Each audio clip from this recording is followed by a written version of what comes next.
Bueno, voy a explicar un poquito el tema de gestión a la vasca y siempre me gusta acompañarlo de este PowerPoint para que sea un poquito más llevadero y sepamos un poco qué es lo que he querido transmitir en este libro. Chiringuitos, impunidad y soberbia. La palabra impunidad y soberbia me la vais a escuchar en la charla bastantes veces porque creo que es la base de ese trabajo. Creo que esa aureola de impunidad y esa chulería con la que actúa el Partido Nacionalista Vasco, a mi juicio, y según se van desvelando muchos casos y cuando vamos investigando, yo creo que es el leitmotiv de este partido, pues bueno, cuando tenemos, yo creo que está la viñeta de la contraportada del libro de Tasio, yo creo que refleja muy bien esa política, ese modelo de gestión del Partido Nacionalista Vasco, creo que no hace falta interpretarlo mucho. Y cuando hablamos de impunidad, hablo de frases como estas. Estas no son frases de un político, o sea, de una persona que se le calienta la boca en un bachoqui. Estas son palabras de un parlamentario del Partido Nacionalista Vasco. Estas son frases que se dieron precisamente cuando se estaba investigando el caso, sale a la luz el caso Hiriko, el caso de Miguel, y se empiezan a denunciar casos por parte de Bildu en el Parlamento de Gasteiz, y este señor equipara a EH Bildu con el sindicato fascista Manos Limpias, y bueno, pues hace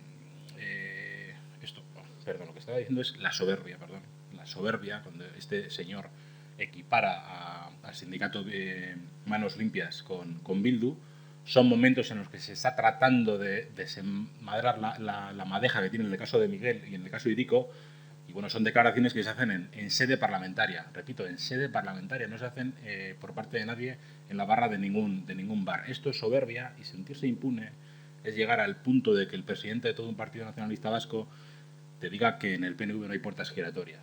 Como todos sabemos, no hay puertas giratorias en el Partido Nacionalista Vasco. Que ninguno se ha hecho rico, que la puerta giratoria que les espera tras su paso por el ayuntamiento es la del portal de su casa, esas son las puertas giratorias. Bueno, estoy hablando de un parlamentario, estoy hablando de un presidente del Partido Nacionalista Vasco. Yo creo que este es el modus operandi de un partido que actúa de esa manera. A lo largo del libro sí que hablo un poco del modelo social, el modelo económico, el modelo político, el modelo cultural del Partido Nacionalista Vasco, y a grandes rasgos, sobre todo es un libro que tiene mucho de, cuando lo presento en Guipúzcoa me dicen que tiene mucho de vizcaíno, sí es verdad, no solo porque yo sea de este Rialde, sino que llevamos muchos años, aquí no hemos tenido la oportunidad todavía como en Guipúzcoa de quitarles la diputación en ningún momento, llevan años en ese cortijo gobernando y la mayoría de los casos están dados en este Rialde de Vizcaya. Bueno, el ejemplo de modelo social, eso que yo hablo de no inversión real en acción social, que de 10 euros no destinan ni 4 euros al tema de acción social, que no responden a las necesidades sociales básicas para todos, que asumen recortes y aplican nuevos en su ámbito competencial, que endurecen las condiciones para ayudas, a veces que no simplemente es recortar, no hay que hacer recortes sociales, simplemente con endurecer esas ayudas, esas subvenciones, ellos ya están aplicando de facto esos recortes en política social. La tasa de pobreza alta que tenemos en este Rialde, 16.000 personas acudiendo a Cáritas, que el 80% llevan más de 5 años acudiendo a Cáritas. Esto es un ejemplo, esto es la herencia que nos dejó José Luis Bilbao y que sigue el Partido Nacionalista Vasco con Rementería. Venden lo que digo yo, que asumen recortes de Madrid, cuando tienen los recortes propios en educación, en Osakidecha, en acción social. Tenemos 100.000 parados, una tasa media de un 22%, con zonas afectadas como puede ser Escaraldea, Enkarterri, que tenéis ahí, Gran Bilbao.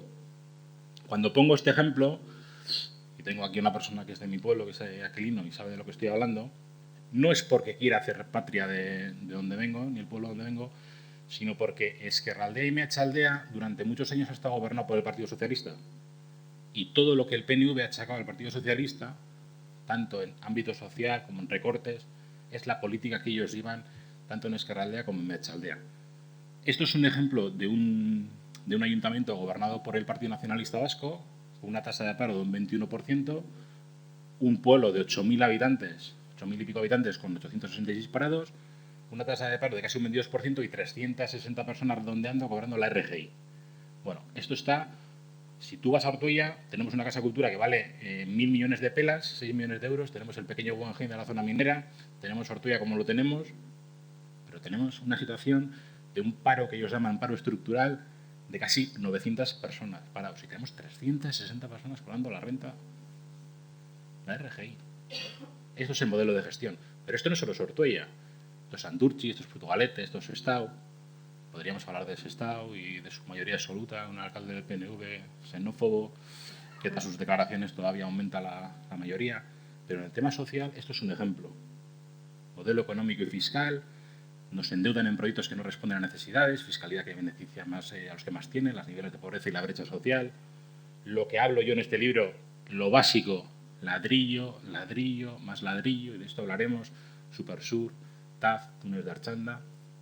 Y aquí está la clave. El señor que deja la Diputación, que deja el Cortijo, nos dejó 2.200 millones de euros de deuda.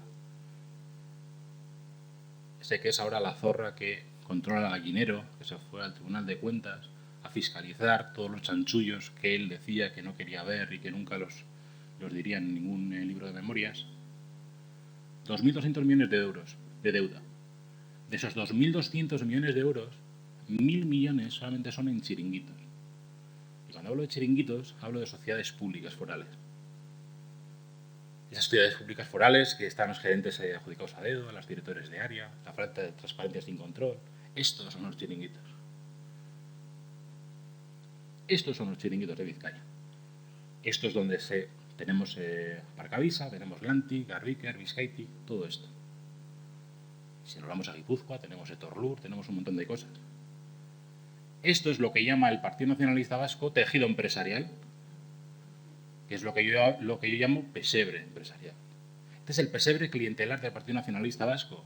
Cuando se habla de que si aquí hay corrupción, bueno, siempre hay que tener mucho cuidado en utilizar esas palabras, pero aquí hay un clientelismo estructural, ese sí que no es como el paro, es un clientelismo estructural basado en un pesebre clientelar, fijo, que es toma trabajo, dame tu voto. Y eso se viene manteniendo durante muchos años en el Real de Vizcaya. Esta es la fotografía. Esto es lo que os comentaba. José Luis Bilbao entra en 2003 con una deuda de 700 millones de euros y deja esto como un solar en el 2015, marchándose con la cabeza bien alta y con un puesto en el Tribunal de Cuentas con 2.200 millones de euros. El eslogan era muy cojonudo porque era hacer crecer Vizcaya. Claro que había hecho crecer Vizcaya. En 12 años, casi 2.000 millones más de deuda.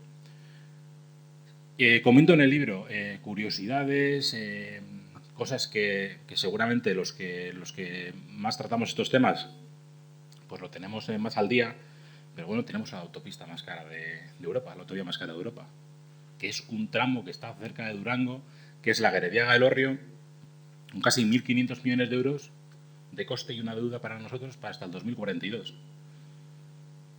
La Supersur, la tan manida Supersur, que ahora el grupo Vocento con el correo nos viene, que la Supersur ya aparecen más coches, que esto ya está siendo la leche, que ha subido un 4% la circulación en la Supersur. Bueno, esto ya es la bomba. La Supersur, 900 millones de euros de coste y una deuda hasta 2035. Y aquí me pararía, y esto lo vais a ver más tarde, pero cuando hablamos de la Supersur, a mí me parece curioso una cosa. Cuando antes hablaba Alba de que aquí no hay corrupción, de parece que a nivel estatal parece que aquí no pasa nada, que esto es un oasis, yo creo que todos nosotros, pero si vamos a Madrid, si vamos a Galicia, a cualquier sitio, todo el mundo sabe que en el aeropuerto de Castellón no hay aviones. Todo el mundo, porque nos lo han repetido una y otra vez en las televisiones. No hay aviones en el aeropuerto de Castellón, ¿vale? Pero es que en la Supersur no hay coches. Y es que el aeropuerto de Castellón costó 150 millones de euros y la Supersur son 6 aeropuertos de Castellón. Y nos han dado la chapa, hablando claro, del señor Fabra, del aeropuerto, de ese coste, que parecía que era un tema, un ejemplo en Europa, que no pasaba. Son 150 millones de euros, que son muchos. Que el aeropuerto de Ciudad Real, que no tiene aviones, son 450 millones de euros. Pero que la Supersur son 900 millones de euros. Que la seguimos pagando. Que tenemos una deuda hasta 2035, que ahora nos va muy bien, que van un 5% más de coches. Perfecto. Modelo político, no voy a entrar, bueno, el concierto económico, la soberanía, la resolución del conflicto, el inmovilismo del Partido Nacionalista Vasco, el populismo, el folclorismo.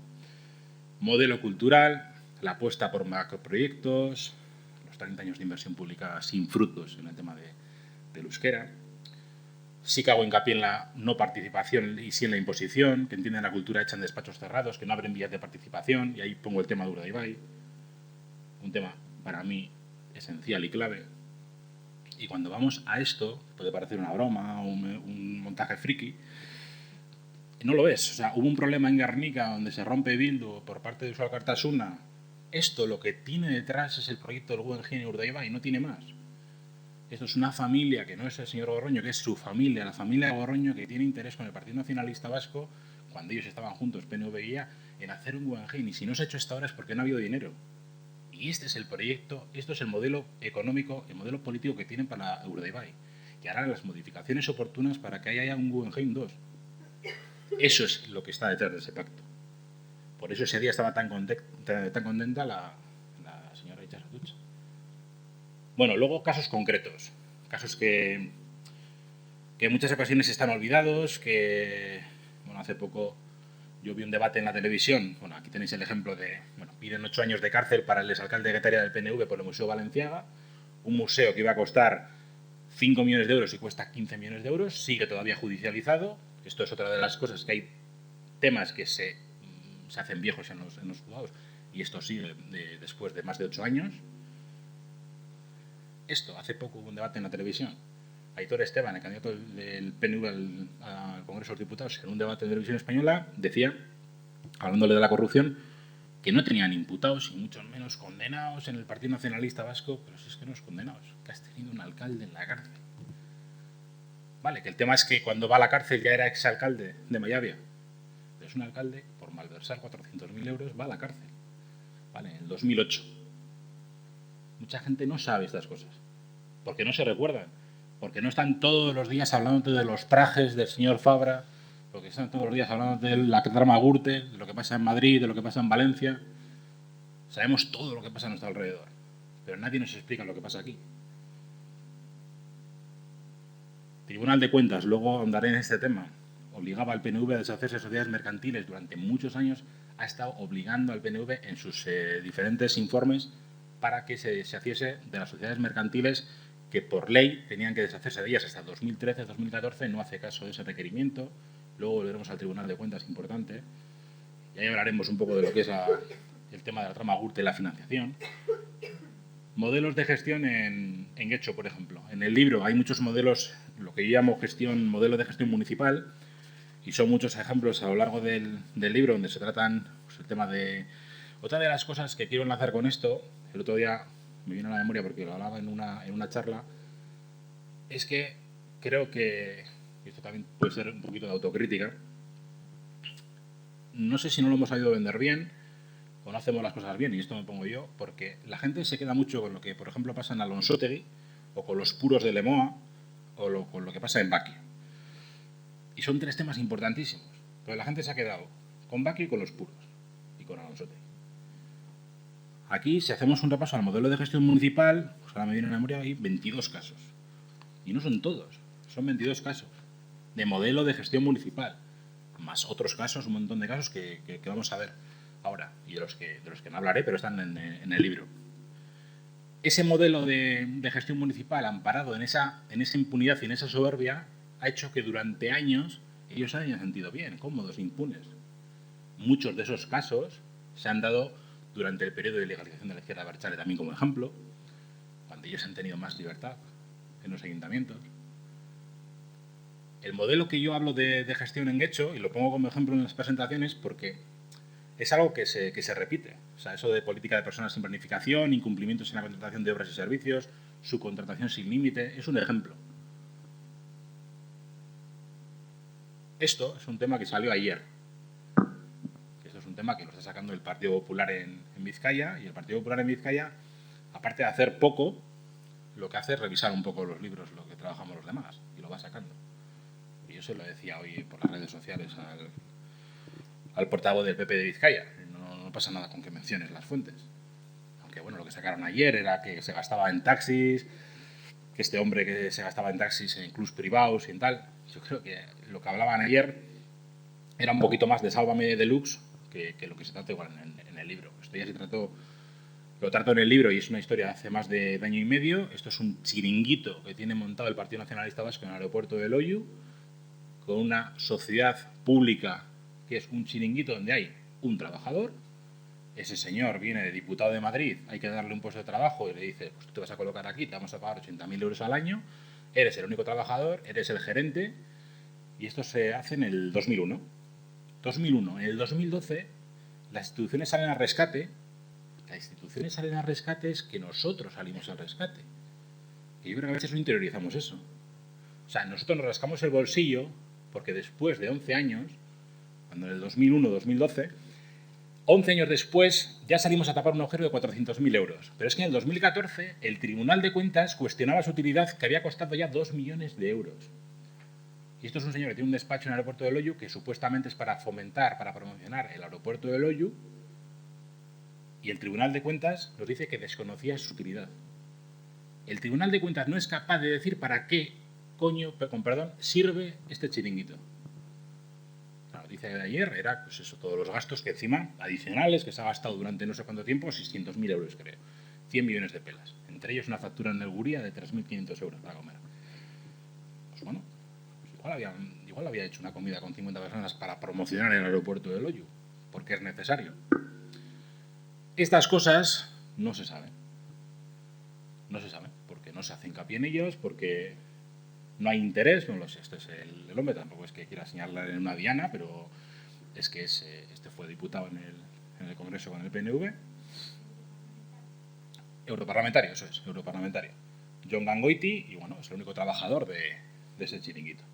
Bueno, me paro en esta frase que ya es conocida, pero creo que es la base de lo que podemos llamar sin tapujos corrupción.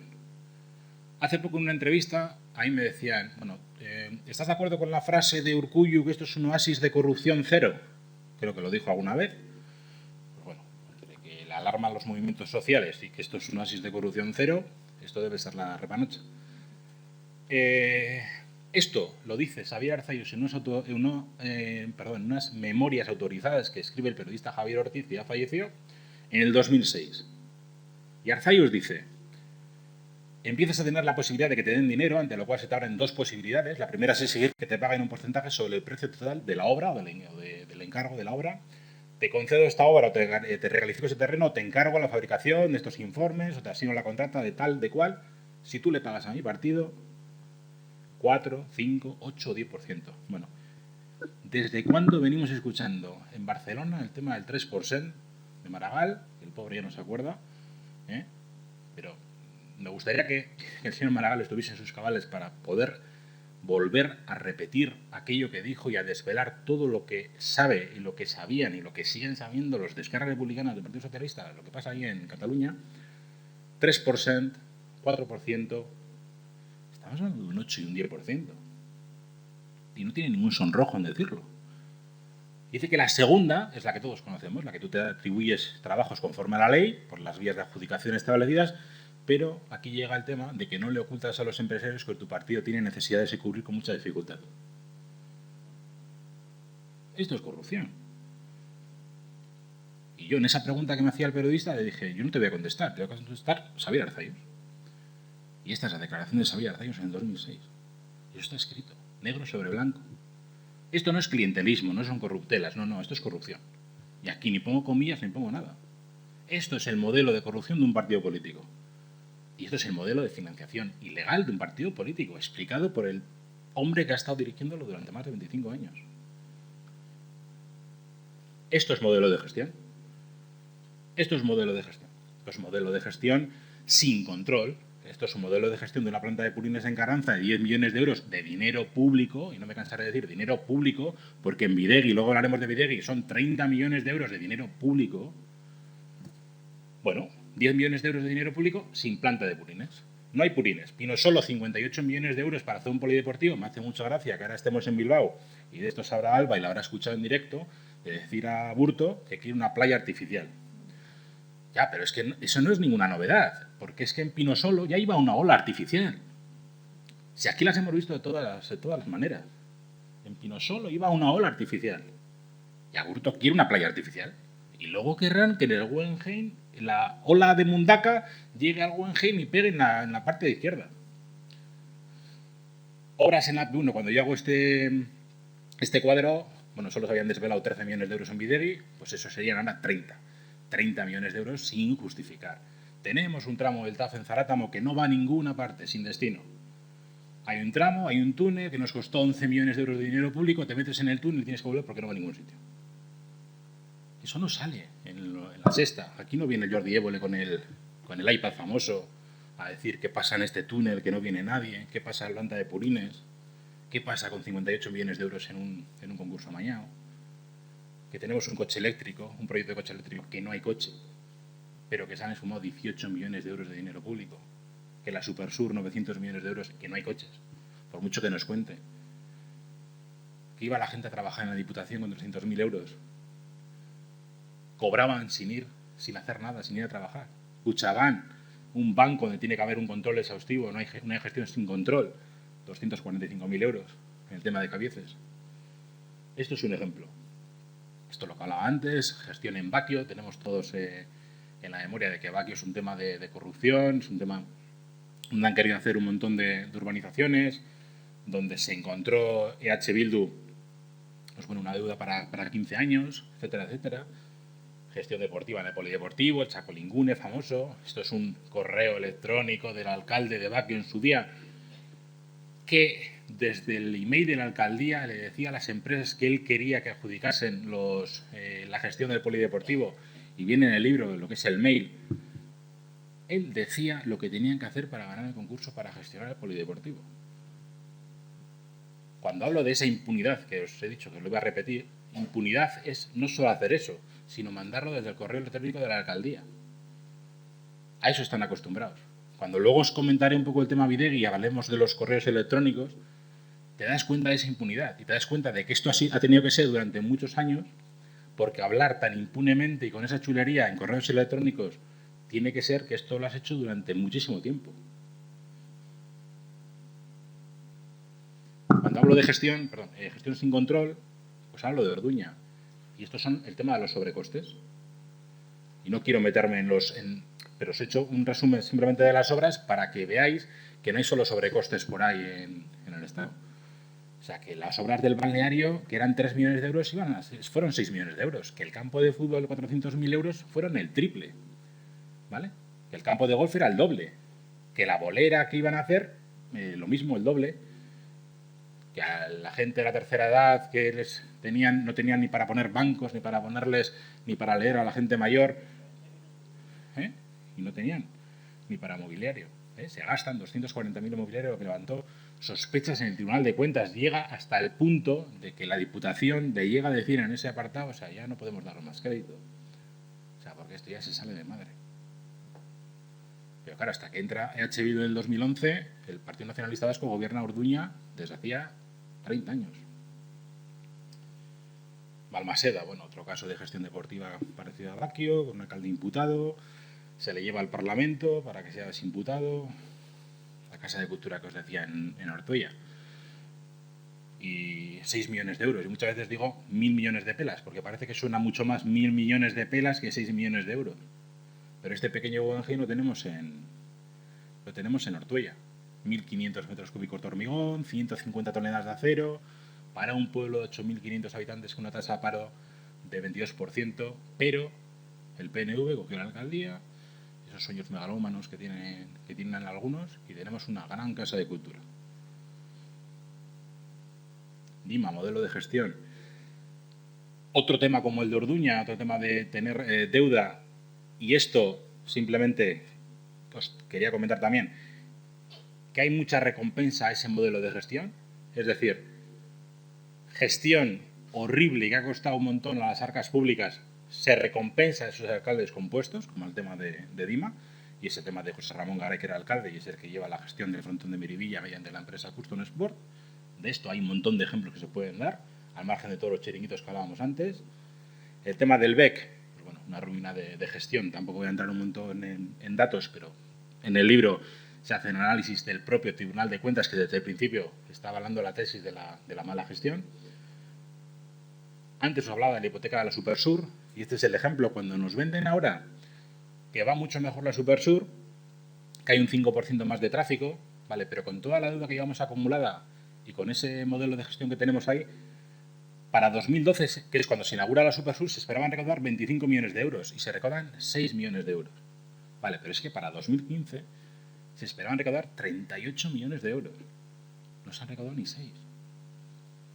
Somos la leche porque hay un 5% más de tráfico rodado. Es que no es solo los 900 millones de euros y la deuda hasta 2035. Es el ejemplo de que eso que has hecho no sirve de nada. Pero no sirve de nada a costa del contribuyente. Y estamos en los túneles de Archanda, tenemos la Supersur, tenemos el tema del BEC, la autopista más cara que os comentaba antes, un tramo que tenemos en Durango, la Gueredía-Alorrio, 1.500 millones de euros. Este es el ejemplo que os decía. Simplemente, si tampoco hay que hacer muchas más explicaciones, 900 millones de euros, Castellón lo conocemos todos, que no hay aviones, en Ciudad Real tampoco, pero el coste es mucho menor. Son 6 aeropuertos de Castellón y son 2 aeropuertos de Ciudad Real. Todo el mundo sabe que no hay aviones. Aquí no hay coches. Hipoteca de la Supersur, Bidegui, que hablaremos luego. Bueno, luego hay un apartado en el que hablo del tema de Hacienda y lo engancho con este cartel, que es de una campaña de Hacienda del PNV, creo que del 2012, que decía no nos defraudes. Yo creo que era una premonición. Y tenemos casos, como puede ser el incendio que hubo en la Hacienda de Guipúzcoa mientras se está investigando el caso Bravo, donde hay un asesinato, donde hay muchas historias por contar y que en el libro trato de analizarlas. Tenemos el caso del inspector de Hacienda de Ibarra, tenemos el caso de John Jauregui, que iba a ser el Markel Olano en Guipúzcoa, al cual se le olvidó declarar 2 casas que tenía por ahí. Y bueno, fue un tema de denuncias entre ellos. El inspector de la Hacienda de Irún, Bravo también del PNV, Iruarrizaga, que esto cuando igual lo comento en Guipúzcoa pues no están tan al tanto, pero es el diputado de Hacienda que tenemos aquí en Vizcaya, que ha repetido. El año pasado se supo que había compaginado su cargo siendo consejero de una empresa constructora, de Urazca, y hace poco pues bueno, se destapó también que el diputado de Promoción Económica había comprado unas acciones en SACIR, una constructora a la cual él le da para que haga obra pública a esa constructora de la cual compra acciones, que eres muy libre de comprar acciones, pero tienes un montón de empresas para comprar acciones y simplemente por ética no comprar de esa constructora a la cual le estás dando empleo con dinero público para hacer obra pública. Y luego encima tuvimos que escuchar la rueda de prensa todavía, que igual nos tenía que dar pena porque las había vendido por valor inferior a la que las había comprado. Pues que no solamente tienes que vender las acciones, tienes que marchar a casa. Pero cuando hablamos de esa impunidad, es que ellos en ningún momento se les pasa por la cabeza dimitir en irse a casa. Porque eso lo ven normal, porque eso lo llevan haciendo durante años. Y este señor, cuando decide comprar acciones de SACIR, sabiendo que a esa constructora se le ha dado trabajo, se le sigue dando trabajo y que él ha adjudicado obras a esa propia constructora, es que no tiene ningún problema de conciencia. Porque están acostumbrados a hacer eso. El Torlur, otro chiringuito en Guipúzcoa, también con deudas, informes de Tribunal de Cuentas. Gestión en Guipúzcoa, el tema de la incineradora, también trato en el libro. Esto no sé si está yendo para atrás. Aquí, vale.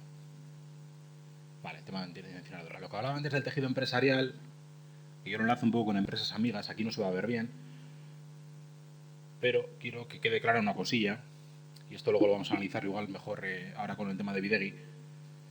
Bueno, el tema de las constructoras, de las canteras, de las cementeras y el tema de los sobrecostes en las carreteras. Esto de los sobrecostes lo voy a dejar porque luego lo vamos a ver bien en lo de Bidegui, más.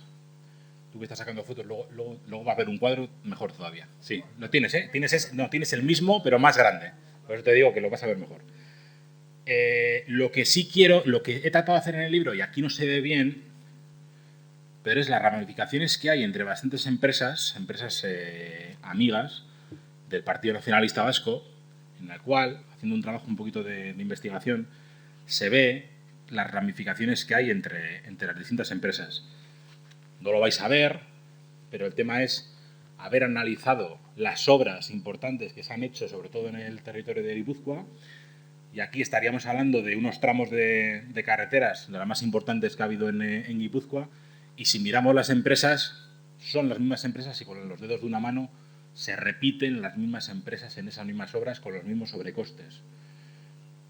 Hacemos el análisis por constructoras y miramos que no son las aceras y la plaza del pueblo, o sea, son obras importantes, son todos los parkings más las concesiones de esos parkings, los tramos del TAV, las estaciones de tren, de metro. Vamos a ver, tenemos el tema del Cursal, de Ayete, las depuradoras, todo va por tramos, tema de polideportivos, son las mismas empresas, ¿vale? Aquí, por ejemplo, polideportivos.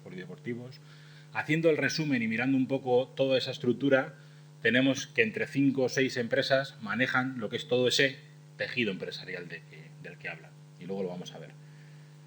Tema importante que os decía antes, el tema de las donaciones, ¿vale? Cuando hablamos un poquito de corrupción y de clientelismo, yo me refería a esto. Antes os ponía 2 frases de tema de soberbia y de impunidad. Cuando hablo de donaciones me gusta poner estas 2 frases. Bueno, tenemos al republicano Iñaki Anasagasti, que nos dice que no recibimos donativos de grandes empresas, que desde el exilio hay tradición de pasar la boina, que hemos sido sablistas por naturaleza. Lo mismo que Arzallus antes lo explicaba bien, este señor también se explica bien, para el que le quiera oír o para el que lo quiera apuntar. Erkoreka, que es ahora mismo el portavoz de gobierno de Gasteiz, que bueno, que en el tema de las donaciones está muy arraigado, que tiene su origen en la época de la clandestinidad, cuando prestar apoyo a los partidos, bla, bla, bla, bla, bla, bla, bla. Yo siempre digo, ¿qué empresario, qué constructora da dinero a un partido político a cambio de nada? Que me lo expliquen. Estoy abierto a escuchar. ¿Qué empresa le da dinero a un partido político a cambio de nada? Y eso está extendido, porque son sablistas por naturaleza, porque lo dice Anasagasti. Todo un republicano te está diciendo que son sablistas por naturaleza. Tema importante. Yo hablo del caso de 1995, la Sabin Etxea, ¿vale? Y parto de aquí. Digo que en el caso del partido del PNV, parte de los donativos recibidos en el 95 se justificaron con la campaña para la construcción de Sabin Etxea, la nueva sede del partido, que según ellos costó 10 millones de euros. Y vamos aquí. Antes lo hablaba con alguien que está por ahí, contigo. En aquel entonces, en el 95, bueno, salen unas estatuas de bronce que se vendían aquellas 40.000 pelas de entonces. Con aquello se supone que se iba a sufragar muchos de los gastos de la Sabin Etxea. Y no se vendió ni un 10%. No hay despacho de un constructor o de una empresa importante que no tenga, eso sí, una estatua de bronce de aquellas que se vendían a 40.000 pelas. O sea, no hay un despacho donde no falte una de esas. Y si no, se financian los bachoquis a base de tortillas de patata, como os he escuchado muchas veces. Cuando el Partido Popular le dio el toque de atención hace un año al Partido Nacionalista Vasco, diciéndole, como hablemos de cómo ustedes se financian los bachoquis, salían como locos. Vayan preparando ustedes abogados y procuradores, porque esto nosotros lo financiamos con gente del partido. A tortillas, a pinchos de tortilla. Si vamos a los informes del Tribunal de Cuentas, en 96, 97 y 2001, unos 5 millones de euros en aportaciones anónimas se ingresaron en cuentas ordinarias del partido, pese a que la ley, lo mismo que antes con las sociedades mercantiles, me la paso a la torera, la ley decía que se depositen en cuentas específicas. Y vamos aquí. Año 95 se construye la Sabin Etxea. Si vamos al datos del Tribunal de Cuentas entre el 92 y 2012, destacan las aportaciones anónimas recibidas por el Partido Nacionalista Vasco. Cuando hablo, estos son datos oficiales. O sea, aquí no me estoy metiendo de las cloacas, ¿vale? Aquí me estoy metiendo a lo que dice el Tribunal de Cuentas. Y el Tribunal de Cuentas nos dice que en este periodo, donde nos están hablando que es el periodo de la trama Gürtel del Partido Popular, donde también se construye la Sabin Etxea, pues nos dicen que en el periodo donde la trama Gürtel famosa, el PP bate todos los récords entre el 92 y 2007 en la recaudación de donativos anónimos, con 28 millones de euros. ¿Pero cuánto recibe el Partido Nacionalista Vasco? 19 millones de euros el Partido Nacionalista Vasco. Para batir todos los récords el PP con 28 millones de euros, que un partido de una región del Estado español pequeñito como es el Partido Nacionalista Vasco, casi, reciba lo mismo, y que los de las corruptelas en Cataluña, el Convergència Democràtica de Cataluña de Pujol reciba 20 millones de euros, y en Cataluña sí hay corrupción, ¿qué pasa? Pero es que estos son datos oficiales. Es que en esto no se ha incidido. Es que esto es rebuscar en los informes. Aparte de lo que se puede investigar y lo que investiguemos aparte. Pero estos son los datos oficiales. Esto es el tramo de la trama Gürtel. Ahora que se está hablando del 3% en Cataluña, que se hablan de ese periodo de tiempo donde se pagaban comisiones, este es el tramo. Donde la gente le daba al partido de Pujol, empresarios, 20 millones de euros. Y al PNV le daban 19 millones de euros. Así no se puede hacer la Sabin Etxea. Así te puedes hacer la Sabin Etxea y otro parking de Archanda. Otro parque de atracciones. Puedes hacer cualquier cosa. Y esto es normal, porque son sablistas por naturaleza y lo han dicho ellos. Los anónimos en el BP suponían el 71% de los 39 millones que recibió, contando también las donaciones de personas físicas y jurídicas. En el caso del PNV y de CiU, nos dice que el porcentaje era aún mayor. Eso tiene un nombre. Eso es financiación ilegal en toda regla de un partido político. Primero explicado en las declaraciones de alguien que ha manejado, que ha dirigido el partido durante 25 años, y luego explicado por informes oficiales del Tribunal de Cuentas. O sea, lo que trato de decir muchas veces en las charlas es que simplemente con estas diapositivas estamos con datos oficiales. Otros datos ya se hablan en el libro. Podemos hablar de muchas otras cosas. Y de cosas que o tenemos probadas o que podemos intuir, pero estos son los datos. Pero esto no nos lo cuenta. Amistades peligrosas, de temas de empresarios. Bueno, el famoso Javier Fernández con Fonorte, cómo acabó toda esa relación, también se habla en el libro. Una carta hasta de Urkullu en su momento, cuando era presidente del PNV en Vizcaya. Hubo un robo en el Guggenheim. Sí, no es que entraron de noche, es que robaba el director financiero.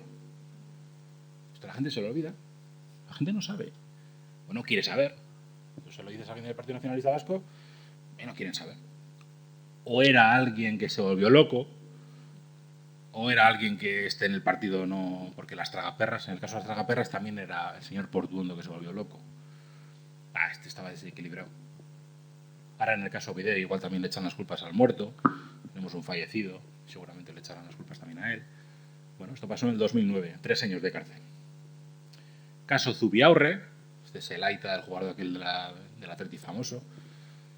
Bueno, esto todavía está judicializado. Un caso de espionaje y malversación en Sprilur. Antón Zubiaurre es director general de Sprilur, otro chiringuito del que hemos hablado, ese panel que os he enseñado, ahí estaba. Spri, es alcalde de Mendaro del Partido Nacionalista Vasco, o sea, no era un don nadie. Y bueno, todavía está, después de 8 años está en juicio. Lo que llamo la Costa Nostra, planes urbanísticos en la Costa Osca con el Partido Nacionalista Vasco, en Ciérvena, ya sale en la última resolución, han recurrido hasta 4 o 5 veces, 3 sentencias anulan el pelotazo urbanístico de 17 millones de euros en Ciérvena, en Barrica recalificación ilegal de terrenos, en Mendesa paralización de viviendas de lujo, Baquio, Urdaibai. Y es lo mismo, o sea, cuando nos hablan en el Estado, tenemos la zona de Levante, la zona de Galicia, todas las burradas que han hecho. Aquí también tenemos burradas. Y me gusta acabar esta presentación con esta frase. Este es el responsable de la Sabin Etxea en Cataluña, el de los dirus del partido de Pujol. Y este señor hace 11 años decía esto: hemos gobernado Cataluña durante 23 años sin un caso de corrupción con pruebas palpables, donde no hay contraprestaciones ninguna. Esto se lo escuchas a cualquiera del Partido Nacionalista Vasco a cualquier día. Hoy, mañana, mes pasado. Esto es lo que dice el PNV. Dejar de dar la matraca y de revolver en la mierda, porque aquí no pasa absolutamente nada. Y esto está todo controlado. Bueno, esto lo decía el jefe de las finanzas de Convergencia y Unió hace 11 años, y esto puede ser lo que esté pasando aquí. Esto sería el tema de gestión a la vasca. Y el tema de Bidegui, igual debería ser más amplio, pero a ver, lo que tiene este libro es... El prólogo es de Larraitz Ugarte, es la persona no solo que ha dado la cara, sino de las más implicadas junto a otras personas en el grupo de trabajo en Guipúzcoa, que han estado durante más de 2 y 3 años con este tema.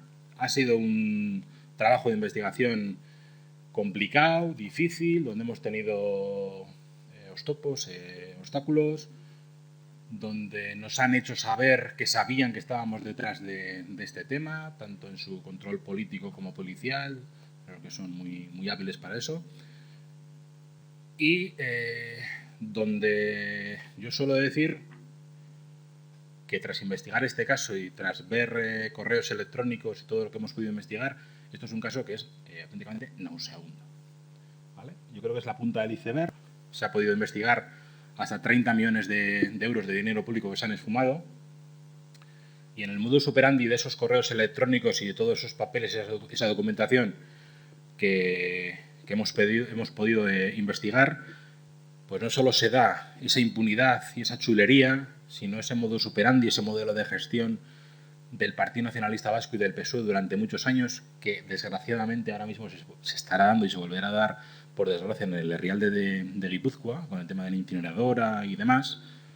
Y estamos hablando de sobrecostes como una práctica habitual, estamos hablando de chalaneo con constructoras, estamos hablando de correos electrónicos, vuelvo a decir, nauseabundos, y donde se han esfumado 30 millones de euros de dinero público de las arcas y de todos los contribuyentes guipuzcoanos y guipuzcoanas. Yo lo que trato de hacer, y es que no hay otra manera, el libro es bastante pedagógico en este sentido y lo hemos acompañado de gráficos, que ahora lo vais a ver, os voy a poner un ejemplo para que veáis dónde están las cantidades que se pagan de más, los sobrecostes y los documentos y las firmas donde está la gente. Como podéis ver a grandes rasgos, hay mucho gráfico, hay mucho texto, porque no hay otra manera, si fuese todo texto, estaríamos volviéndonos locos entre metros cúbicos de hormigón, fibras, túneles, tierras. Esto hay que hacerlo de una forma un poquito más didáctica. Entonces, en resumen, cuando hablamos del caso de Bidegi, estamos hablando de 30 millones de euros de dinero público, como os he dicho, simplificado en 3 querellas. Son 2 querellas y la ampliación de una. Al principio estaríamos hablando de 3,4 millones de euros, otros 10,2 millones de euros por trabajos no realizados, y la última que se descubre en el tramo de Arlabán serían 17 millones de euros de dinero público en un tramo que implica a Guipúzcoa y a Álava, que luego vamos a ver la curiosidad o la curiosidad macabra que había en ese tramo. Vale, lo que te decía antes, este es el que tenías antes, este es. Vale, a ver, cuando hablo de una práctica habitual, cuando EH Bildu llega a la Diputación de Guipúzcoa se encuentra con una deuda de 900 millones de euros en Bidegi. ¿Vale? Perdón, 500 millones de euros, 900 millones de euros en Bidegi. Cuando se ganan las elecciones, la deuda que hay en Bidegi son de unos 500 y pico millones de euros de deuda. Ellos ven que ha perdido las elecciones, ese tramo que hay de 3 semanas hasta que Martín Garitano coge la Diputación de Guipúzcoa. Ellos solicitan otro crédito de 300 millones de euros más, estamos hablando de una sociedad pública, solamente para paliar sobrecostes en carreteras. Estos son los sobrecostes en carreteras. Los sobrecostes que tienen una media de un 57%. Si alguien ha visto en la tele ayer la trama de corrupción, creo que es en la Consejería de Medio Ambiente o algo de sobrecostes, el modus operandi y esa trama que estaba en todas las televisiones ayer es un tema muy parecido al de Bidegi. Estamos hablando de sobrecostes en ese segundo tramo, en 2009, de un 74%. Esto es una práctica habitual. Cuando tú te metes en los papeles y empiezas a investigar las obras, siempre es habitual que el sobrecoste vaya por encima del 50%. Ojo, luego veremos creo que está este. Mira, este es el que yo te decía que podía sacar mejor. Esta es una diferencia entre los tramos adjudicados por Bildu, cuando está Bildu en la Diputación, y los de antes con el Partido Nacionalista Vasco. Como veis, la media es de un 60% en el caso del Partido Nacionalista Vasco, y aquí siempre me paro y digo, ojo, a mí el 15 y el 18% de Bildu también me parece mucho, ¿eh? A mí también me parece mucho, por mucho que se pueda hacer un sobrecoste, estar en la ley hasta el 20%. Pero yo creo que a cualquiera ya nos parecería mucho un sobrecoste de un 15 o un 18%. Pero tener como sistemático, como habitual, ese procedimiento de tener unos sobrecostes de un 60%, ostras, que no es tu dinero, que es una obra privada, que esto es dinero de todos los guipuzcoanos, en este caso. En Vizcaya pasa lo mismo. Esto es un modelo de actuación en obra pública. Primero, 13,6 millones de euros. Primero teníamos aquí el tema de los... Vale. Cuando os decía, en el libro se acompañan gráficos para ver dónde están los sobrecostes, para ver dónde están las tierras que no aparecen, las obras que se pagan de más. Es que no hay otra manera para poderlo explicar. las tierras que había, aquellas famosas tierras que visteis, no sé si salió publicado en el Gara, aquello de los camiones y las tierras que no aparecían en Bidegi, que si había tierras, que si no había tierras. Bueno, las tierras que deberían haber, redondeando, es 1.300.000 metros cúbicos, y las que se pagan son 2.200.000 metros cúbicos. Eso en dinero es lo que tenéis abajo, 500.000 euros de más. Esto es el tema de los 3 o 4 millones de euros. Y esto, cuando antes os decía lo de José Luis Bilbao, que es la zorra que controla el gallinero, que como un diputado general de Vizcaya, que ha estado implicado en asuntos, antes os hablaba de las amistades peligrosas de Javier Fernández, del empresario, que nos decía que no iba a poner en sus memorias todo lo que había visto con pagos de 500, de billetes de 500 euros. Esto es lo que controla, esto es la ingeniería que controla la carretera, las obras públicas de Guipúzcoa. Esto es el control que tenían en Guipúzcoa. El presidente es Josu Vergara, que era el que tuvimos aquí de diputado general del Partido Nacionalista Vasco. Este era el encargado de controlar cómo se gestionaba el dinero público para la obra pública en Guipúzcoa. El antecesor era Leizaola, que era el que era presidente del Parlamento Vasco con el Partido Nacionalista Vasco también. En ese momento el diputado general era Markel Olano, que ahora vuelve a ser diputado general de Guipúzcoa. Borja Jauregui, que era el gerente de Bidegi, que esto es lo que os hablaba yo, os hablaba antes de él, de echarle la culpa al muerto. Este era alcalde del Partido Nacionalista Vasco de Hondarribia, falleció, y Borja Jauregui aparece en todos los papeles, en todos los papeles, todos los correos electrónicos, y en este caso Eneko Goya, que es el alcalde de Donostia en este momento, era el diputado de infraestructuras viarias en ese gobierno cuando se dan el fiasco de tema de Bidegi. Y bueno, luego las empresas, Moyúa, Dragados, Túnel, las de siempre. Me gusta poner esta frase, y en el libro cuando hablo de medios de comunicación y cómo se ha tratado el tema de Bidegi en los medios de comunicación, por el tema del Diario Vasco, y creo que a nadie le sorprende toda la manipulación que ha habido y todo cómo se han volcado en el tema, pero la propia televisión pública vasca de todos y de todas era la propia televisión que sacaba o informaba de una querella en el Teleberri de las 3 a las 15:31, antes justamente de los deportes o del tiempo. Si iba a haber borrasca, pues informaban un poco de Bidegi para ir acompañando un poco el panel del tiempo. Esa es la televisión que pagamos todos y todas.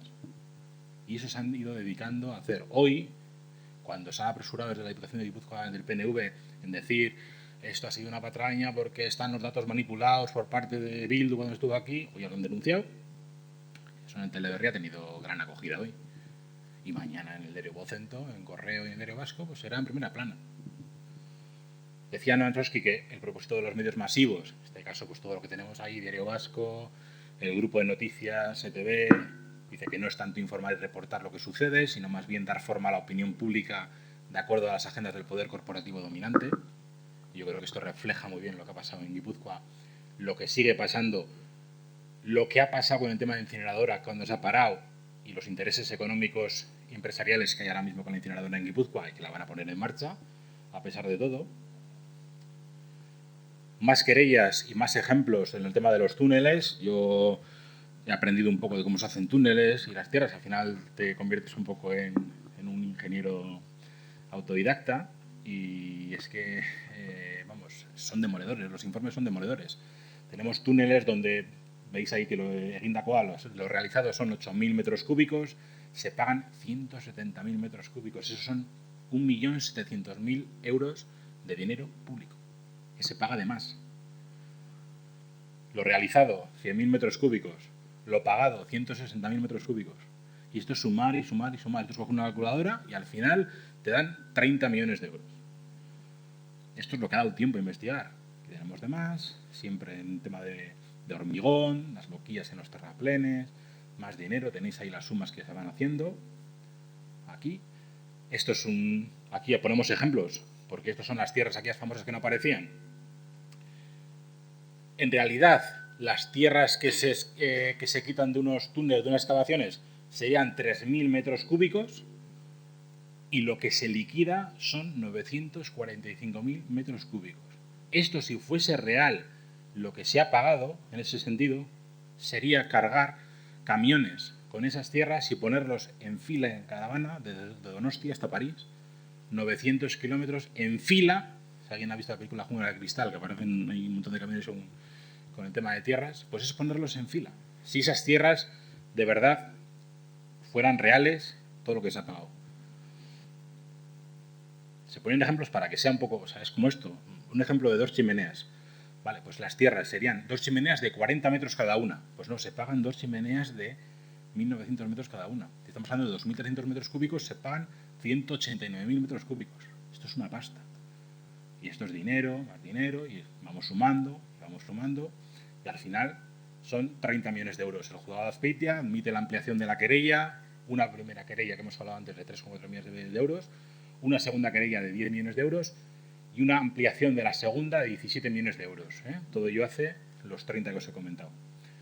El tramo de Guipúzcoa-Álava, un tramo curioso, entra Bildu a mirar varios detalles y bueno, se encuentra que hay un tramo que implica a Guipúzcoa y Álava y se empieza a ver que o bien hay algo que Álava no ha pagado a Guipúzcoa o hay que se ha pagado 2 veces. Entonces se pregunta a la Diputación guipuzcoana del Partido Popular en ese momento, oye, ¿tenemos algo pendiente con vosotros? De Álava, sí, así Alavesa, eso es. Y estaba, el PP gobernaba allí y se le pregunta, ¿tenemos algo pendiente con vosotros desde la Diputación de Guipúzcoa o vosotros con nosotros? Dice, no. Además, existe un acta de la comisión mixta entre Guipúzcoa y Álava que se liquida esa comisión cuando se finalizan las obras y cuando se pagan todas las obras. Dice, no, nosotros ya hemos pagado lo nuestro a la Diputación de Guipúzcoa y eso está solucionado.